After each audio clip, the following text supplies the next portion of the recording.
Hi friends, Sunu വ്ളോഗ്സിലേക്ക് എല്ലാ കൂട്ടുകാർക്കും സ്വാഗതം. ഇന്ന് ഒരു തീയിലാണ് വെക്കാൻ പോകുന്നത്. ഒരു ചട്ടി ചൂടായി വരുമ്പോൾ കുറച്ച് കടുക് ഇട്ട് കൊടുക്കാം.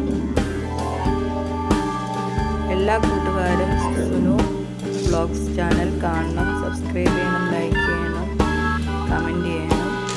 നിങ്ങളുടെ സപ്പോർട്ടുണ്ട് തുടർന്ന് വീഡിയോസ് കണ്ടിട്ടുണ്ട്. പൊട്ടി വന്നിട്ടുണ്ട്. നമുക്ക് തീയിനാവശ്യമായത് തക്കാളി വേണം. ചെറുതായി സവാള അരിഞ്ഞ് വെച്ചിട്ടുണ്ട്. വഴുതന ചെറുതായിട്ട് അരിഞ്ഞ് വെള്ളത്തിൽ അരിഞ്ഞ് വെച്ചിരിക്കണം. ചെറുതായിട്ട് അരിഞ്ഞത് വെള്ളത്തിലിട്ടേക്കുവാണ്.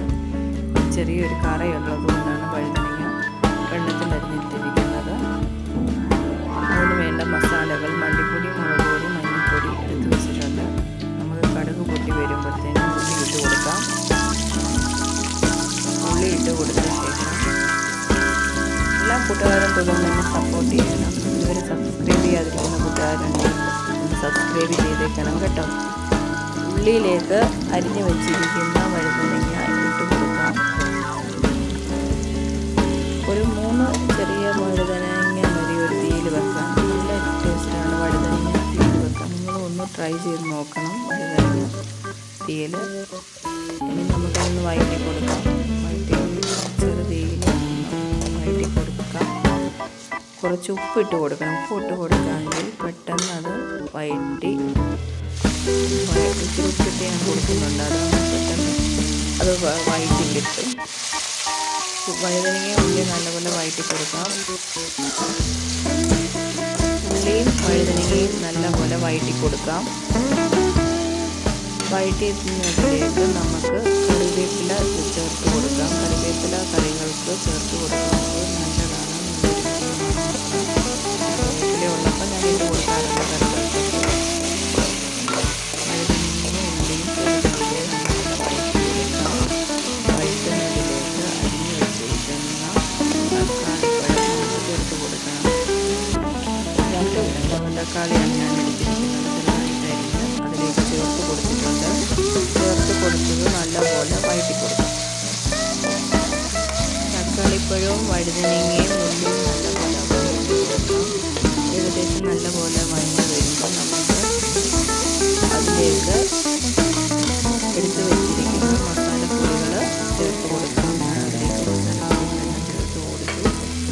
ഈ പൊടിയുടെ പച്ച മണം മാറുന്ന വരെ ഇളക്കി കൊടുക്കണം. ആ മസാലകളൊക്കെ നല്ലപോലെ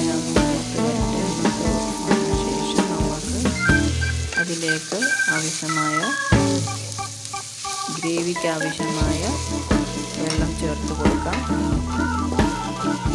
ഏകദേശം പൊടി മൂത്ത് വന്നിട്ടുണ്ട്. അതിലേക്ക് നമുക്ക് വെള്ളം ചേർത്ത് കൊടുക്കാം. വെള്ളം ചേർത്ത് ഇളക്കി കൊടുക്കാം. ആവശ്യമായ ഉപ്പ് ആദ്യമേ ഞാൻ ഇച്ചിരി ചേർത്തതായതുകൊണ്ട് അതനുസരിച്ച് വേണം ഇനി ഉപ്പ് രണ്ടാമത് ചേർത്ത് കൊടുക്കാൻ. ഉപ്പ് ചേർത്ത് കൊടുത്ത് കഷ്ണങ്ങൾ അവിടെ ഇരുന്ന് വേകുന്ന സമയത്ത് ഒരു അരമുറി തേങ്ങ എടുത്ത് തിരിഞ്ഞ് വെച്ചിട്ടുണ്ട്. ഇത് നമുക്ക് വറുത്തെടുക്കണം. ഒരു പാത്രം ചൂടായി വരുമ്പോൾ അതിലേക്ക് തേങ്ങ ഇട്ട് കൊടുക്കാം. തേങ്ങ ചെറുതീയിൽ വെച്ച് വേണം വറുത്തെടുക്കാൻ, അല്ലെങ്കിൽ കരിക്ക് പിടിക്കും, കരിഞ്ഞ് പോകാൻ ചാൻസ് ഉണ്ട്. അതുകൊണ്ട് ചെറുതീയിൽ വെച്ച് തേങ്ങ വറുത്തെടുക്കാം. തേങ്ങ ചെറുതീയിലിരുന്ന് നല്ലപോലെ ഇളക്കി കൊടുക്കണം. ഇടവിട്ട് ഇളക്കി കൊടുക്കണം, അല്ലെങ്കിൽ അടുക്കി പിടിക്കും. ഇടവിട്ട് നമ്മൾ ഇളക്കി കൊടുക്കണം. സമയമെടുത്ത് അത് വറുത്തെടുക്കാം. ഏകദേശം നമുക്ക് ഇത് ആറിയ ശേഷം മാത്രമേ തേങ്ങ വറുത്തത് പൊടിക്കാവൂ. ഏകദേശം ആറി വന്നിട്ടുണ്ട്. ഞാനത് ഒരു മിക്സിയുടെ ജാറിലേക്ക് ഇട്ട് അത് പൊടിച്ചെടുക്കാൻ പോവാണ്.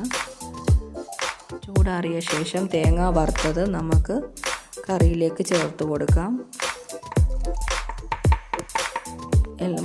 വറുത്തത് മൊത്തം ചേർത്ത് കൊടുത്തു. എണ്ണ ഇളക്കി കൊടുക്കാം. ഒരു 5 മിനിറ്റ് അവിടെ നിന്ന് ഒന്ന് തിളയ്ക്കട്ടെ. തേങ്ങ വറുത്തത് ചേർത്ത് കൊടുത്തു. ചെറുതീയിലിരുന്ന് അവിടെ നിന്ന് തിളയ്ക്കട്ടെ.